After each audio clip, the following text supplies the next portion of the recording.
Boa noite, igreja, graça e paz. Que alegria poder estar aqui com os irmãos. Quero agradecer todo o cuidado e carinho dessa igreja. Me senti muito amado ao longo desses dias, pelos mimos, pelos próprios adolescentes, a recepção, uma turma boa, uma turma abençoada. Quero agradecer de uma forma especial o carinho do pastor André Guimel, que cuidou tão bem e me convidou para estar aqui.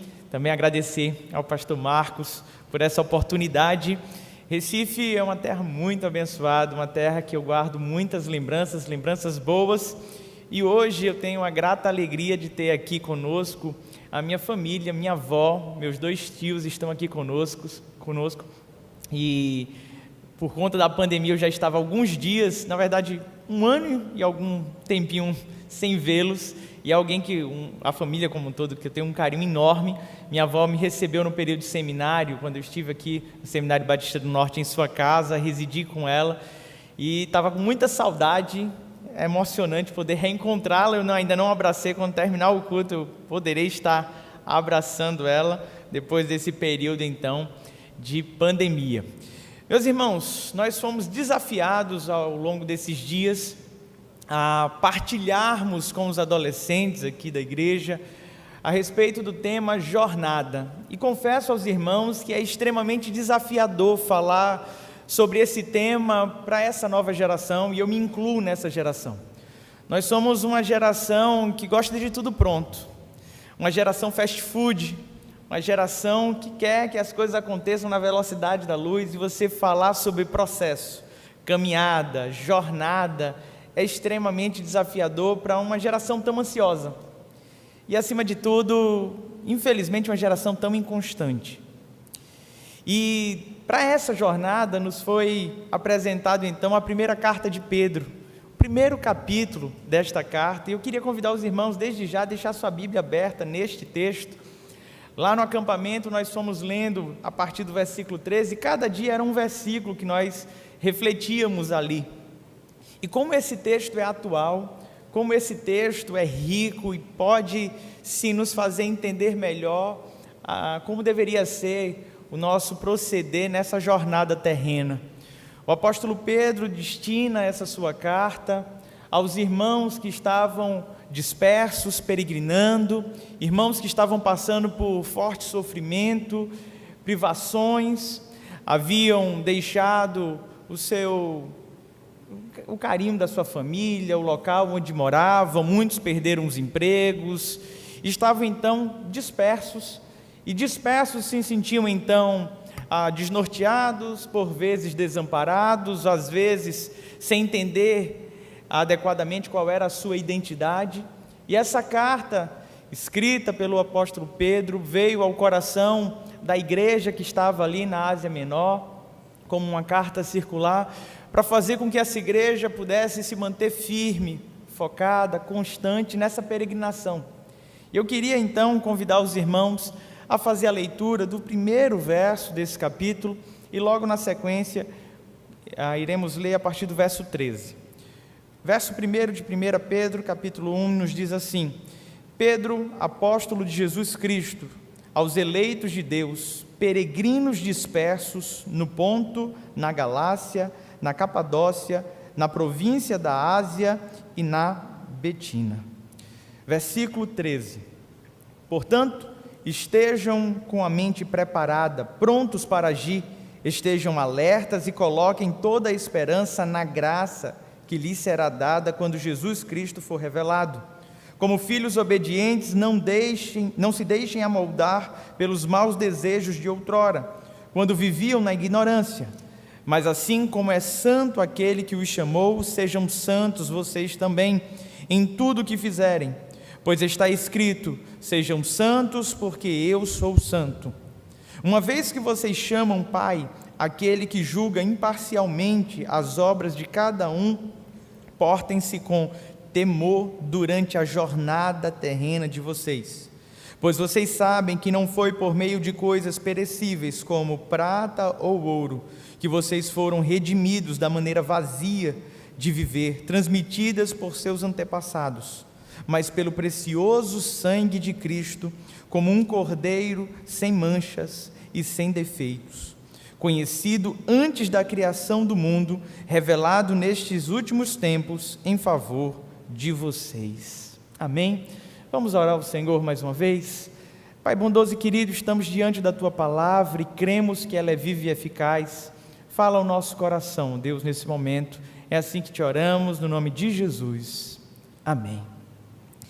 Meus irmãos, essa carta, então, vem ao coração dessa igreja que estava passando por um momento de tanta dificuldade, de tanto sofrimento. E esse tempo de dispersão, muitas vezes, faz com que não apenas nos sintamos perdidos sobre o que fazer ou como fazer, mas muitas vezes nos faz questionar de onde viemos e para onde estamos indo. Às vezes esses momentos de jornada, onde nos sentimos dessa forma, faz com que questionemos a nossa fé, questionemos as nossas escolhas e comecemos então a repensar toda essa jornada. Antes que essa perseguição se intensificasse na vida daquela igreja, o apóstolo Pedro então entrega essa carta. Nós não temos um consenso quando essa carta foi entregue a essa igreja, mas nós entendemos que ela foi entregue antes da perseguição dos anos 64, onde Roma perseguiu de forma muito cruel a igreja. E essa carta então serviu como uma preparação para toda aquela perseguição que essa igreja haveria de passar. No primeiro capítulo dessa carta, nós encontramos então o apóstolo Pedro falando a respeito de uma herança prometida àqueles que hão de permanecer fiéis diante do Senhor, uma herança que tem valor eterno. Nós encontramos isso no verso 4 desse texto, onde a palavra do Senhor nos diz: para uma herança que jamais poderá perecer, macular-se ou perder o seu valor, herança guardada nos céus para vocês. Essa carta inicia então falando para essa igreja que havia uma promessa, que havia uma esperança, havia uma herança no Senhor, que valeria a pena a jornada dessa vida. Eu me recordo do apóstolo Paulo por diversas vezes falando que se esforçava para que a sua jornada no final não fosse inútil, para que ela fosse recompensadora. E aqui nós vemos o apóstolo Pedro então dando ânimo a essa igreja para perseverar em meio a essa perseguição, perseverar em meio a essa jornada. E eu queria então recapitular, junto com os adolescentes que aqui estão, algumas coisas que a gente pensou lá no acampamento, e então assim entrarmos no tema desta noite, que é o preço da jornada. Lá no acampamento nós falamos no verso 13 desse texto, que diante da nossa jornada nós precisamos estar com a nossa mente pronta, preparada. Na versão antiga de João Ferreira de Almeida, aparece a expressão com a mente cingida. E a ideia de ter uma mente cingida, naquela época as pessoas usavam aqueles mantos, e na hora de correr, de fazer algumas atividades, o manto ficava esvoaçando, era fácil a pessoa tropeçar, era fácil cair, e então eles pegavam aqueles mantos, a orla do manto, e colocavam ali amarradas na cintura, virando então quase que um calção, para que eles pudessem se locomover de uma maneira mais eficaz. O autor dessa carta então fala que dessa mesma forma nós deveríamos não ficar com a nossa mente agitada, perturbada, mas ela deveria ser cingida, preparada, para que diante dos embates da vida nós pudéssemos ter uma resposta positiva, uma resposta que honre o Senhor, uma resposta que nos leve então ao centro da vontade de Deus. Ele segue o texto nos convidando a manter a sobriedade, a manter a lucidez.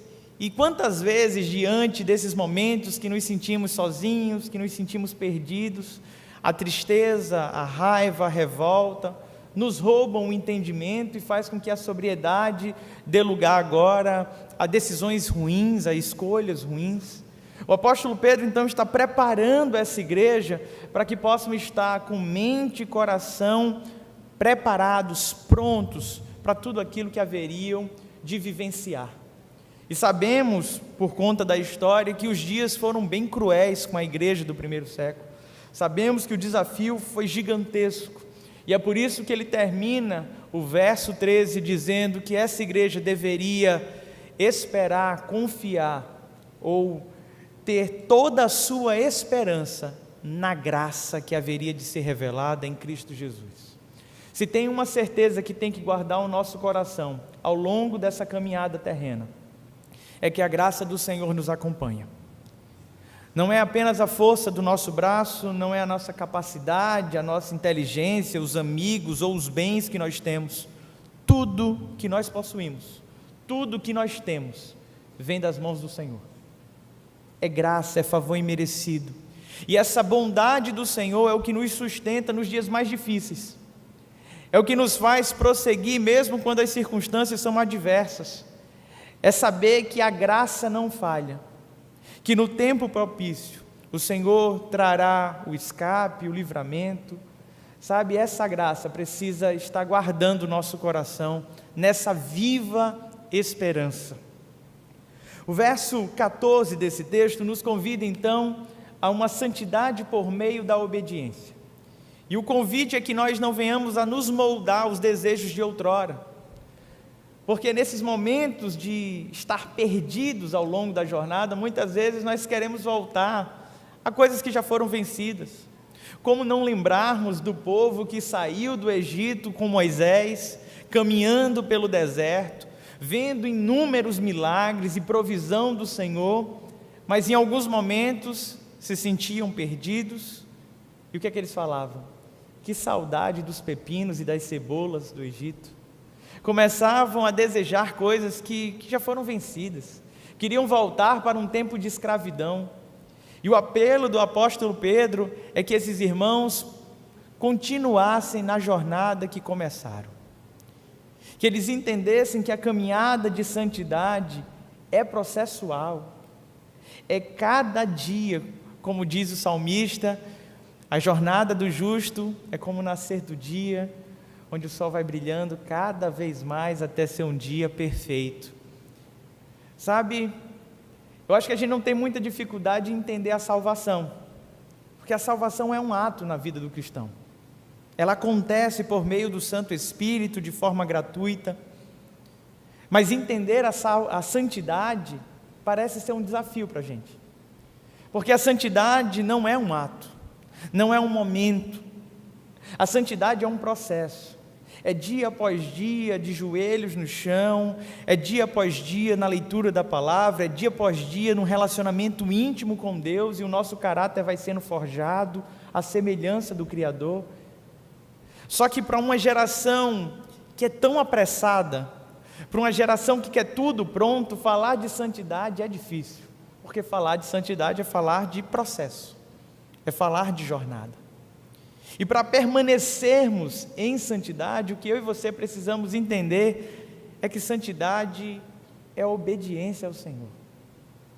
Santidade é abdicarmos dos desejos de outrora e olharmos para frente, para aquilo que ainda há de ser conquistado em Cristo Jesus. Nosso último encontro ontem à noite, nós falamos a respeito do temor que essa santidade gera em nosso coração. O verso 17 desse texto diz assim: uma vez que vocês chamam Pai aquele que julga imparcialmente as obras de cada um, portem-se com temor durante a jornada terrena de vocês. O apóstolo Pedro está recordando aquelas pessoas que eles têm sim uma identidade, eles são filhos de Deus.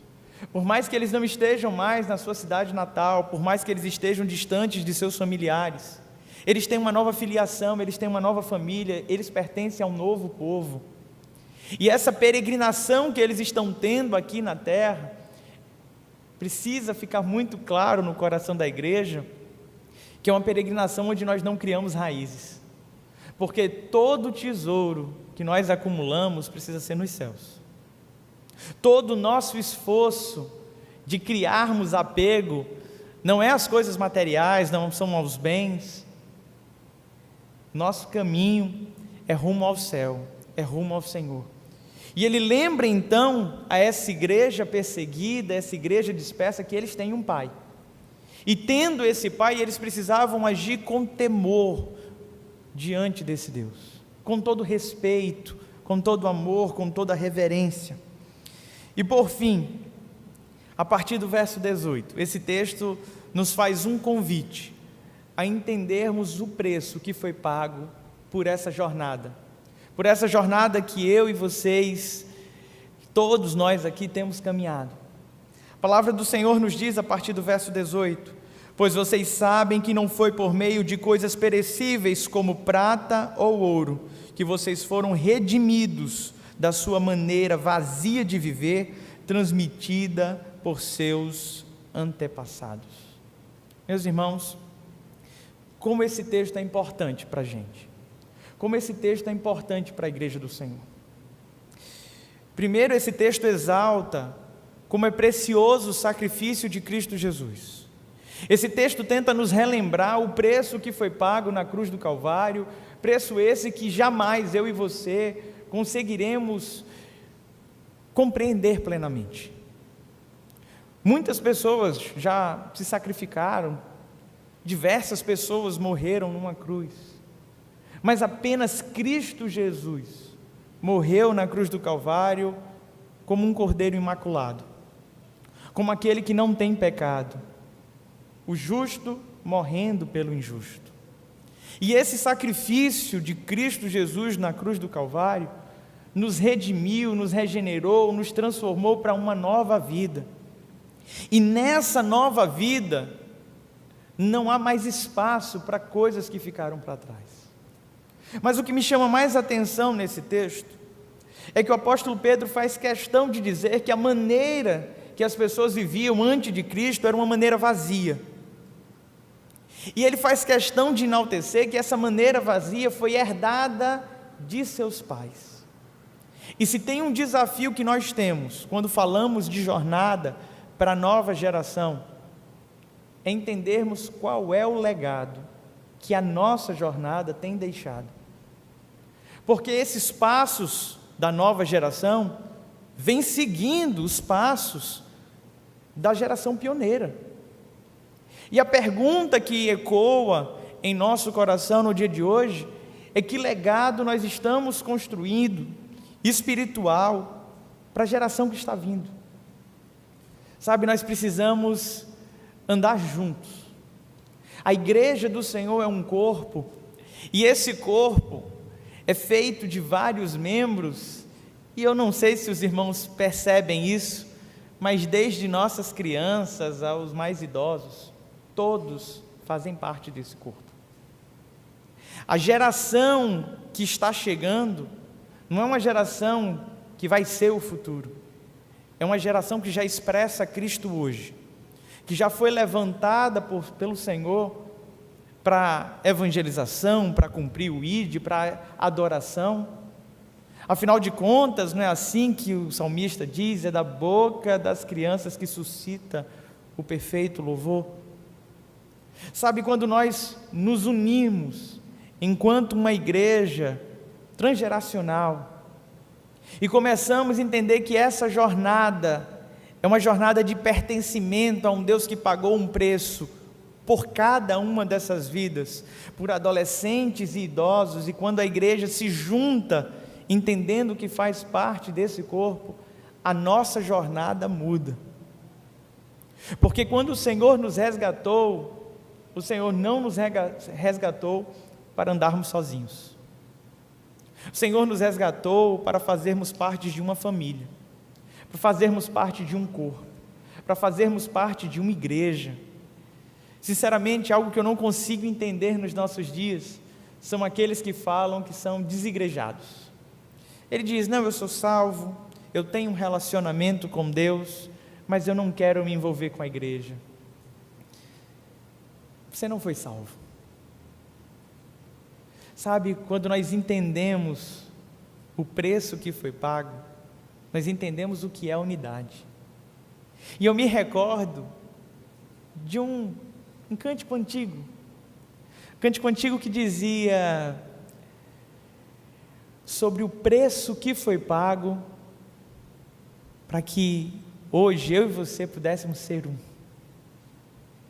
Sabe, essa canção eu vi quando eu era criança, e a igreja cantava com um fervor tão grande. E na sequência do texto diz: pagaremos o preço de sermos. Meus irmãos, a pergunta que ecoa nessa carta do apóstolo Pedro é se eu e você estamos pagando esse preço para sermos um corpo, para sermos um corpo. O texto que nós acabamos de ler talvez aponte quais são as dificuldades dessa nova geração. Conversando com meu avô, ele me conta sobre a sua carreira, e ele, muito entusiasmado, vai falando sobre como é que ele conseguiu vencer na vida. E ele contava que ele começou na companhia companhia de energia da cidade. No primeiro cargo que tinha, ele era aquele que ia lá para entregar a conta. Depois de um tempo, ele se tornou aquele que iria lá aferir qual era a conta. E ele foi crescendo, crescendo, até que se aposentou como presidente da época. Entrou na escola técnica e depois se tornou professor da escola técnica. E ele foi contando algumas dessas histórias, e eu vendo a alegria e o entusiasmo, não de falar da conquista final, mas de falar do processo. Sabe, é bonito ouvir essas histórias, é marcante, é entusiasmante, mas quantos estão dispostos a viver essa jornada? Quantos querem de fato pagar o preço? Quantas pessoas chegam para conversar com tantas ideias boas? Tem um amigo meu que ele fala: eu sou um sepulcro de ideias, as ideias vêm e morrem aqui. Falta firmeza, falta constância, e essa constância talvez falte por não comunicarmos tanto como é os processos da vida, por não acostumarmos essa nova geração aos processos da vida. Cristo Jesus veio ao mundo, cumpriu o seu ministério, morreu na cruz do Calvário, assumindo o meu lugar, o teu lugar, nos tornando um só povo, para que nessa nossa jornada, para que nessa nossa peregrinação, nós pudéssemos ter um caminho. O povo estava perdido, o povo estava disperso, e quando Cristo Jesus vem ao mundo, Ele dá testemunho de si mesmo, dizendo: eu sou o caminho, a verdade e a vida. Cristo Jesus nos acompanha em todo esse processo, desde aquilo que antecede o ato de salvação, até a nossa jornada de santificação, rumo à glorificação, o dia que estaremos face a face com Ele. Mas diante de todo esse apanhado que nós temos de sacrifício de Cristo Jesus, nós precisamos aprender a guardar o nosso coração para não sermos inconstantes. Já tem alguns anos que trabalho com adolescente. Na verdade, metade da minha vida eu trabalho com adolescente. Eu trabalho com adolescente desde que eu era um adolescente. E acompanhando as novas gerações, meu coração tantas vezes se entristeceu vendo pessoas brilhantes, pessoas vocacionadas, se perdendo por conta da inconstância.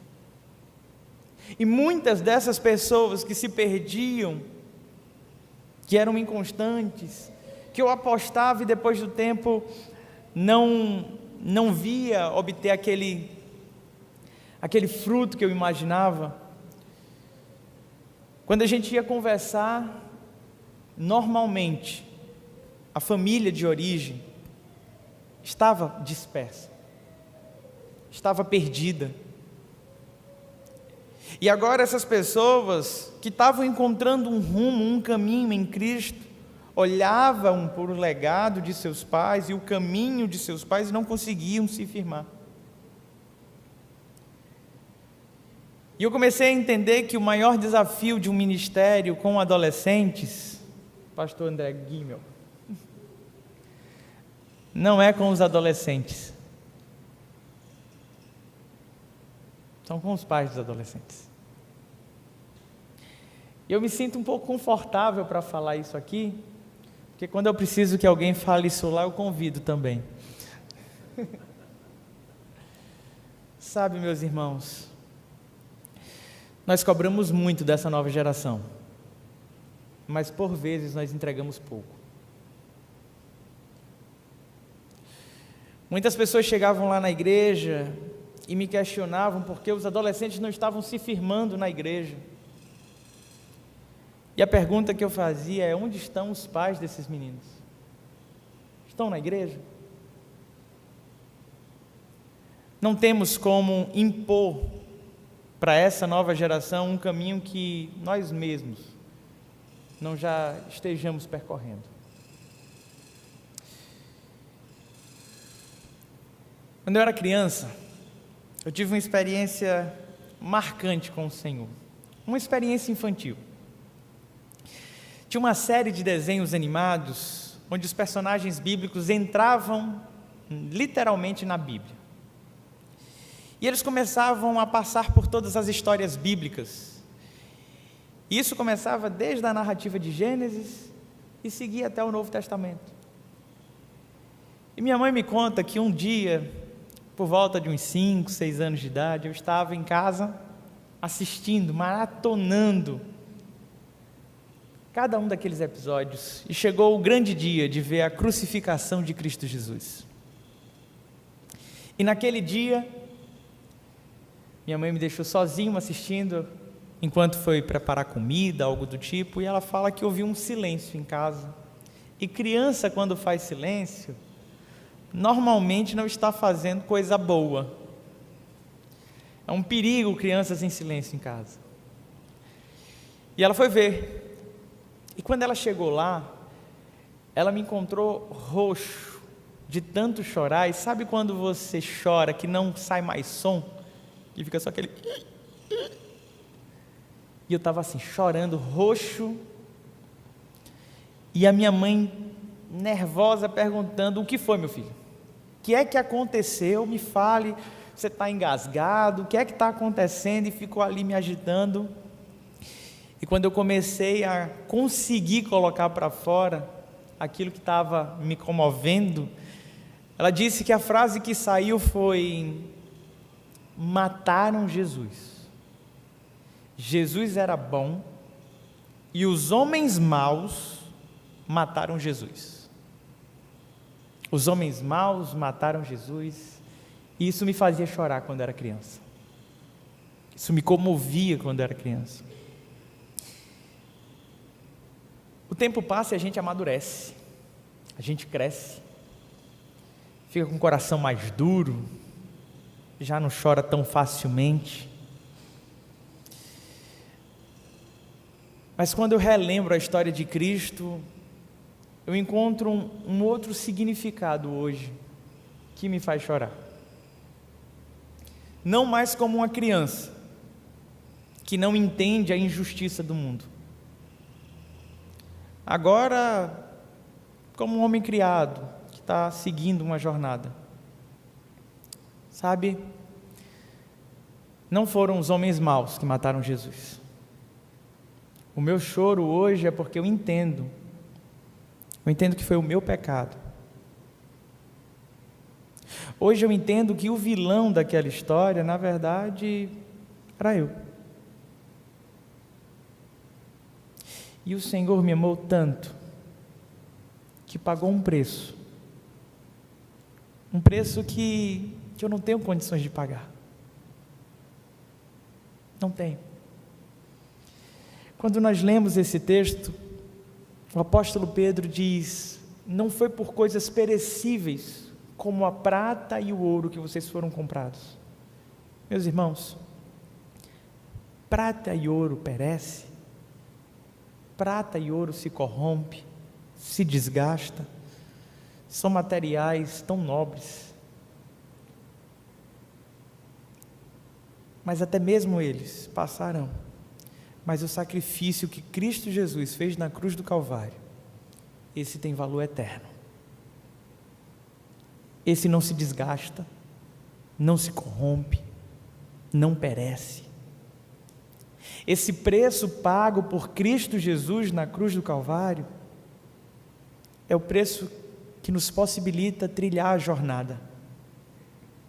É o preço que nos possibilita estar nessa caminhada. A igreja de Corinto, questionando o apóstolo Paulo por diversas vezes, e na segunda carta o apóstolo Paulo, já um pouco indignado, lá no capítulo 4, a partir do verso 16, ele diz o porquê ele não se desgastava, ele não se acabava nessa jornada, porque ele não desistia, porque ele não desanimava. E a palavra do Senhor nos diz assim: embora exteriormente estejamos a nos desgastar, interiormente estamos sendo renovados dia após dia, pois nossos sofrimentos leves e momentâneos hão de produzir em nós um eterno peso de glória incomparável. Por isso, não fixamos os olhos naquelas coisas que se veem, mas nas que não se veem. Coisas que se veem são temporárias, são passageiras, mas as que não se veem são eternas. Nós só temos condições de prosseguir nessa jornada, de caminhar rumo ao Senhor, quando nós tiramos os nossos olhos dessas coisas que nos cercam aqui, quando nós deixamos a correria do dia a dia, as vozes que gritam no dia a dia de lado, e permanecemos com os nossos olhos fixos no Senhor. Nós só conseguimos suportar as dores dessa vida, que não são poucas, porque nós sabemos que elas estão produzindo em nós um eterno peso de glória que é incomparável. Há uma promessa, há uma herança, há uma esperança, e essa esperança do Senhor é imperecível, ela não murcha, ela não seca, ela não se acaba, ela tem um valor eterno. Esse é o preço da jornada. É por isso que vale a pena permanecer, é por isso que vale a pena continuar se desgastando. Sabe, falando com os adolescentes lá, quantas vezes eles não se sentem perdidos na escola, perdidos na vizinhança, perdidos às vezes no ambiente familiar, sem conseguir encontrar um grupo que se encaixe perfeitamente, que ele diga: eu pertenço a esse grupo, eu sou desse grupo. Mas quando nós lemos esse texto, nós entendemos que todos nós vamos nos sentir aqui nessa terra, porque nós não somos daqui, a nossa pátria é no céu, nós somos peregrinos nessa terra, e esse mundo tem que nos incomodar. Nosso dia a dia tem que ser um dia a dia que de fato tenha embates, tenha confrontos, porque a igreja do Senhor foi desafiada a brilhar no meio de uma geração corrompida e perversa. O nosso desafio não é pequeno, mas o nosso desafio é recompensador, porque em toda essa jornada, que o preço já foi pago, o próprio Senhor caminha conosco. Nós não estamos sozinhos em nenhum momento dessa jornada. Eu queria orar por você, meu irmão, minha irmã. Queria te convidar nesse momento a fechar os olhos, curvar a cabeça e apresentar diante de Deus a tua jornada, a tua caminhada com Ele. Talvez eu esteja falando aqui para pessoas que em algum momento dessa jornada pararam no caminho, pessoas que estão estagnadas, pensando em voltar atrás.